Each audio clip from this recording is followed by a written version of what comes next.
Hello people! Hello world! Welcome to my mini vlog! 10 PM na nga ay nagbabalot pa rin kami dyan ng ice candy. Hindi ko na nga naipakita kung paano gawin to.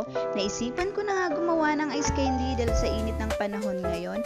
Maganda nga itong negosyo ngayong panahon ng tag-init. Dagdag kita na rin.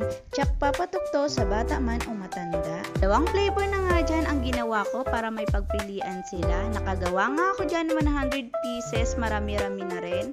Dahil 10 PM na nga ay medyo inaantok na nga rin ako dyan. Kaya naman nagpatulong na rin ako dyan sa anak ko para mapabilis ang pagbabalot ko. Ako na nga nagbabalot, siya naman tagagupit. Tuwang-tuwa nga siya dyan dahil sabi ko siya ang mag-pre-taste bukas. Yan talaga inaabangan niya, ang pre-taste. Kakatuwa nga kasi marami-rami na nga rin akong nagawa dyan.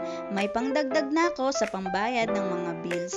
Kaya kung gusto mo rin magnegosyo nito ay hala, simulan mo na. O siya, hanggang dito na lang ang aming vlog. More benta. Good night!